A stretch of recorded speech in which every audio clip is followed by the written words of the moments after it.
de la señora Ayuso, porque el caso de Ayuso probablemente tenga mucha repercusión internacional, sobre todo ahora que en el Reino Unido se ha ido descubriendo, revelando el absolutamente idiota, irracional, ignorante, bestial, desentendido e indolente manejo de la pandemia que estuvo a cargo del gobierno de Boris Johnson.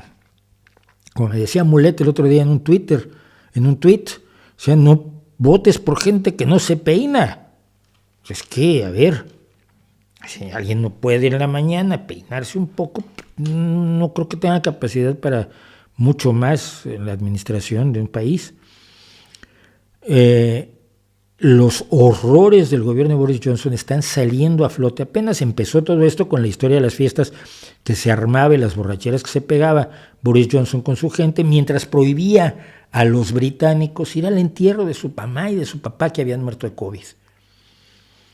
Y prohibía que se hicieran reuniones y prohibía que se hicieran bautizos y cumpleaños. Y qué bueno que lo prohibía porque era una forma de evitar el contagio, mientras él hacía las grandes fiestas de las que ya estamos todos enterados, y cuyas fotografías hemos visto en varias ocasiones. Pero más allá de eso, el manejo en general de la pandemia fue irresponsable en grado sumo. Aquí hay más que irresponsabilidad. Verá usted, la historia más o menos es la siguiente, déjeme encontrarla para no mentir demasiado al respecto.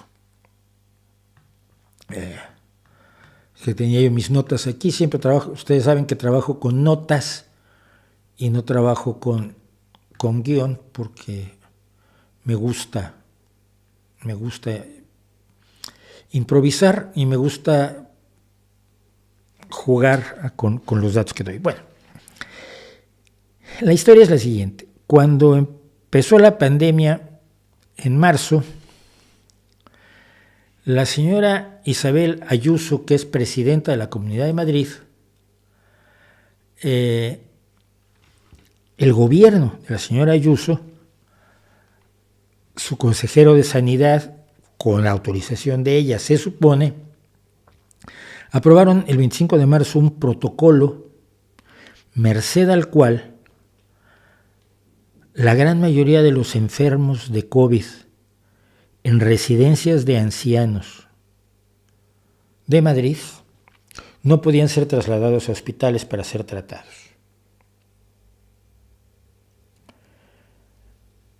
El resultado, y esto es,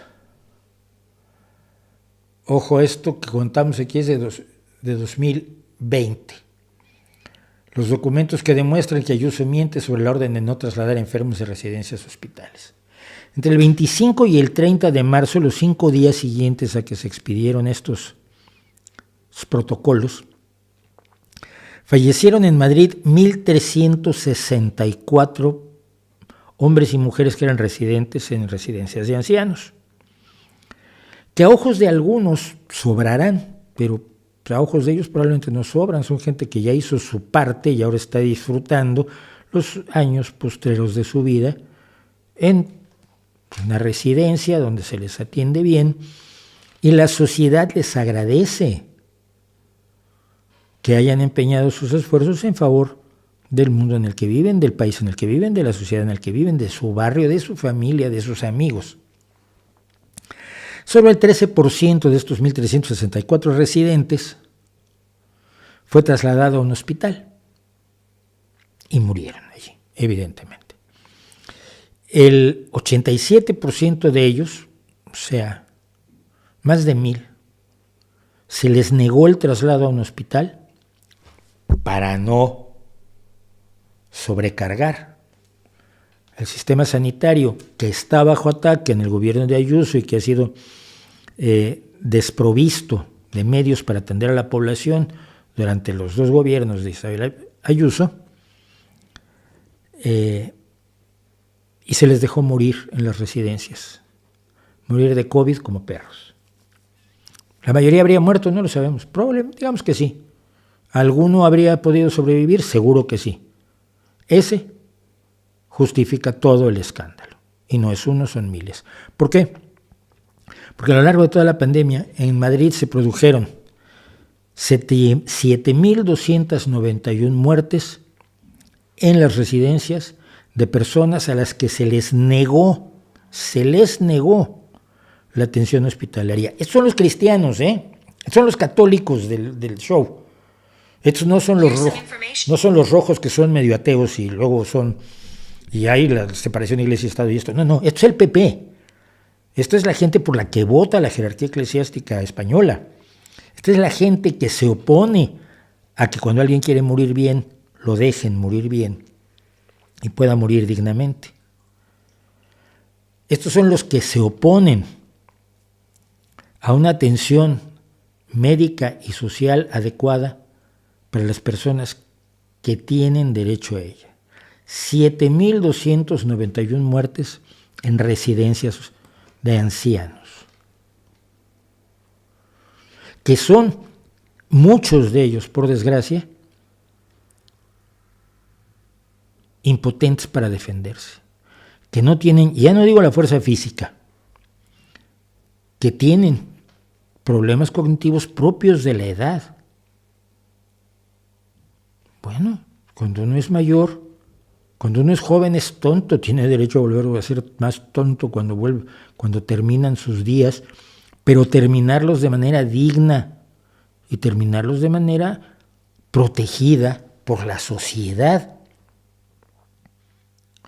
7.291 muertes, son un montón de muertes de las que ha sido responsabilizada Ayuso. El exconsejero de Sanidad de Ayuso confirmó ante el juez que el 90% de los mayores con COVID murieron en las residencias sin derivarlos al hospital. Es decir, que 729, poco más o menos, de los ancianos, porque cumplían el protocolo brutal que impuso Ayuso y su consejero, 700 y tantos de ellos pudieron ser derivados a hospitales y murieron, otros fueron derivados a hospitales y sobrevivieron, y algunos estarán entre nosotros todavía hoy, afortunadamente, porque ser anciano es algo que dura mucho tiempo, aunque ya hoy haya viejos como Mick Jagger. Uno puede ser anciano desde los 80 hasta los 95, son 15 años, por muy jóvenes que seamos los viejos de ahora. El gobierno de Ayuso había mandado estos protocolos que restringían al máximo la posibilidad de trasladar enfermos desde los geriátricos a los hospitales. Algunos de ellos medían el nivel de dependencia o la discapacidad intelectual del mayor. Mientras más discapacitado intelectualmente fuera, más lo podías dejar en la residencia que muriera como perro. Si estaba más despierto y estaba más vivaracho, mejor lo llevabas al hospital, no fuera a hacer que se quejara. Es un clarísimo abuso. Desde el 25 de marzo que se supo esto, en 2020, hasta hoy, apenas los tribunales están reabriendo la causa y analizando la posibilidad de que la presidenta de la Comunidad de Madrid, esta amiga de Milei, esta mujer que quiere el cambio político, poniendo a Milei al frente en Argentina, se tenga que enfrentar a un juez y tenga que responder por 7.291 vidas, de las cuales no tenía ningún derecho a disponer. Y esos son los buenos, esos son los cristianos, esos son los de la caridad cristiana, esos son los de todos somos hermanos, estos son los del amor cristiano, estos son los de la compasión y la caridad. Y los que se los creen es porque no les tienen miedo, porque pueden sobrevivirlos.